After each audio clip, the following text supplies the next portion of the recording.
વિદ્યાર્થી મિત્રો, unit number 6 I love you ટીચરનો પાર્ટ ટુની આ વિડીયોમાં આપણે સમજૂતી મેળવીશું. Finally my teacher began teaching me to read. છેવટે મારા શિક્ષિકાએ મને વાંચતા શીખવાનું શરૂ કર્યું. I first read raise letter and later on read with Braille. પહેલાં તો મેં ઉપસેલા અક્ષરો વાંચ્યા અને થોડા સમય બાદ બ્રેઇલ લિપિમાં વાંચતા શીખી. I learned to write with both ordinary as well as braille typewriter. હું સાદા તેમજ બ્રેલ ટાઈપરાઇટર વડે લખતા શીખી. I was well on my path to becoming a well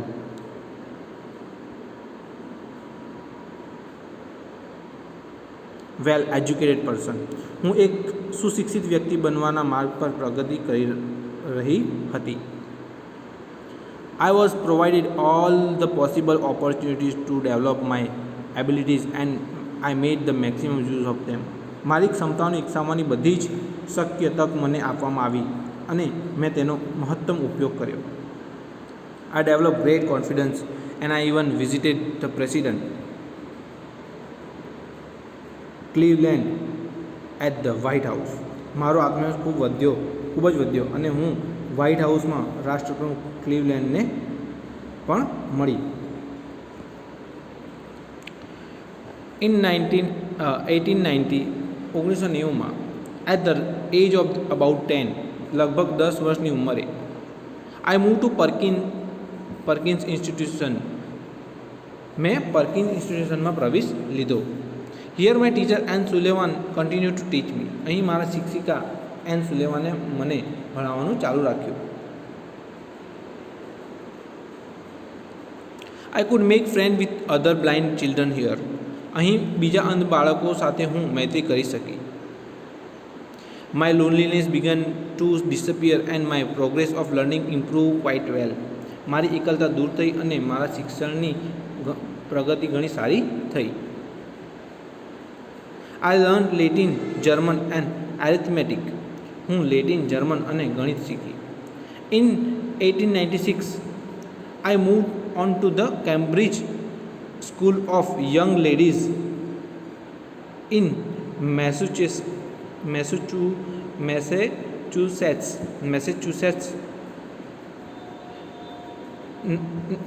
1896માં મેં Massachusetts Cambridge school for young લેડીઝમાં પ્રવેશ લીધો.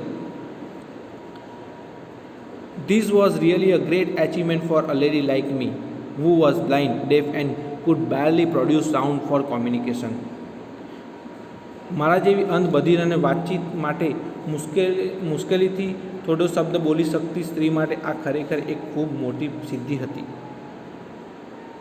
I began writing poem and stories. મેં કવિતા અને વાર્તા લખવાનું શરૂ કર્યું. Shortly before my examination, I lost my father. મારી પરીક્ષાના થોડા દિવસ પહેલાં જ મારા પિતાનું મૃત્યુ થયું. Although emotionally disturbed, I did my best in the examination. મારી માનસિક રીતે અસ્વસ્થ હોવા છતાં મેં પરીક્ષા માટે ખૂબ મહેનત કરી. My teacher could not accompany me to the examination hall. મારી શિક્ષિકા મારી સાથે પરીક્ષા ખંડમાં આવી શકતા ન હતા. There a teacher spelled out the question in my hand and I typed out the answer. ત્યાં એક શિક્ષક મારા હાથમાં પ્રશ્નો લખતા અને હું ઉત્તરો ટાઈપ કરતી. When the result was declared, I was so full of joy to hear that I had passed all the subjects. જ્યારે પરિણામ જાહેર થયું ત્યારે બધા જ વિષયોમાં હું ઉત્તીર્ણ થઈ હતી. તે જાણીને મને ખૂબ જ આનંદ થયો.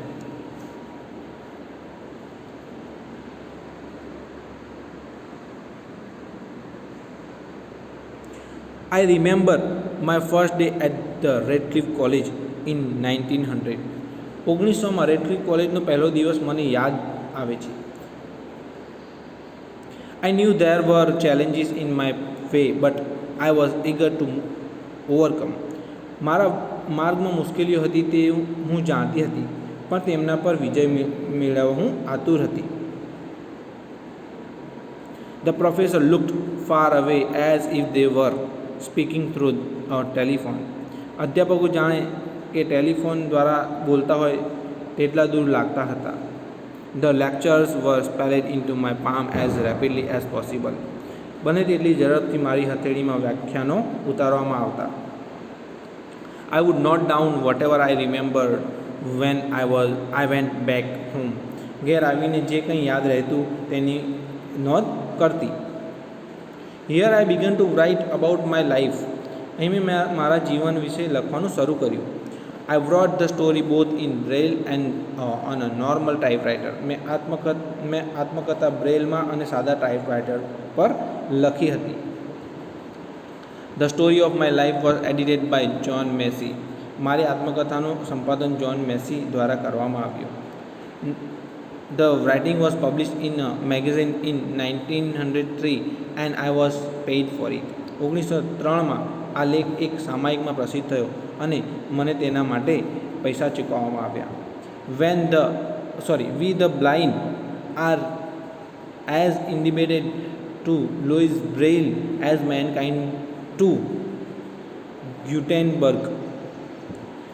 જેમ માનવજાત ગ્યુટેનબર્ગની ઋણી છે તેમ અમે અંજન લુઈ બ્રેલના ઋણી છીએ. On 28 June 1904 I graduated from the Radcliffe College. 28 જૂન 1904માં હું રેડક્લિફ કોલેજમાં સ્નાતક થઈ. I felt proud that I became the first deaf blind person to earn a Bachelor of Arts degree.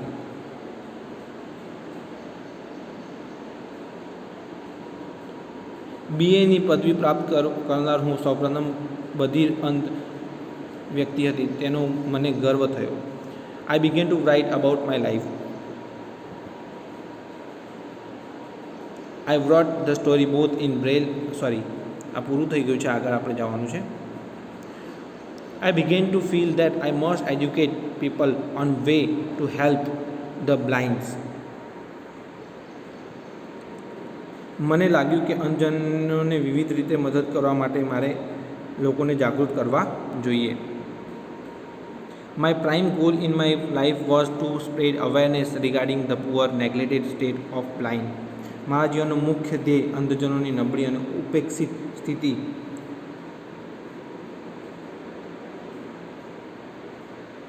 તેમની જન્મજાત ક્ષમતાઓ તેમની પ્રેરણા વિશે જાગૃતતા ફેલાવવાનો હતો.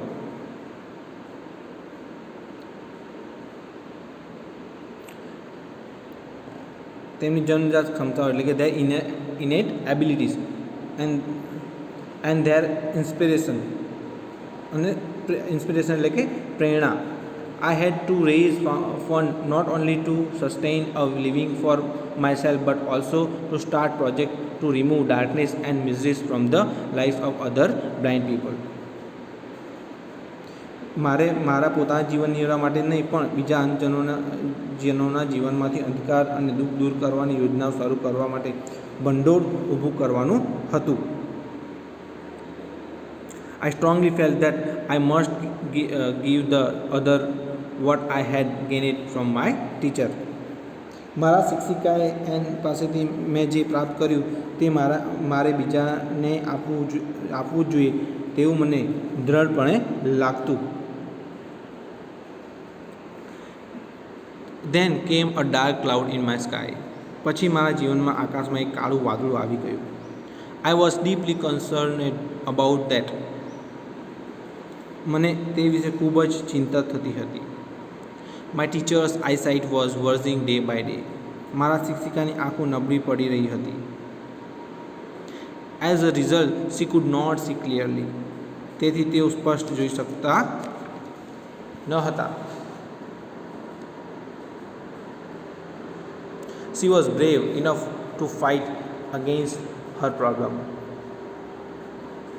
તે હિંમતવાળા હતા અને સમસ્યાઓ સામે ઝઝૂમતા હતા. To her eyes. But I was sorry because she did not heed to her problem of her eyes. Instead, she continued to help me. At last, my teacher lost her eyesight completely and became blind by the year 1935.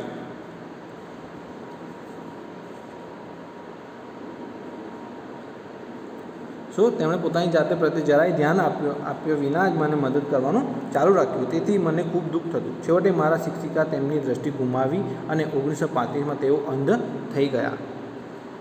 She sacrifice her eyesight for me. મારા માટે તેમણે તેમની દૃષ્ટિનું બલિદાન આપ્યું. What a great sacrifice it was. If she had not supported and encourage me to learn, I would not have enjoy the beauty of the world. કેટલું ભવ્ય બલિદાન! જો તેમણે મને ભણવા માટે પ્રોત્સાહન અને આધાર આપ્યા ન હોત તો આ વિશ્વમાં સૌંદર્યને હું માણી શકી ન હોત. I can not think myself apart from her. હું મારી જાતને તેમનાથી અલગ કલ્પી શકતી નથી. My heart always speak I love you teacher. મારું હૃદય હંમેશા બોલી ઉઠે છે, ગુરુજી હું તમને પ્રેમ કરું છું.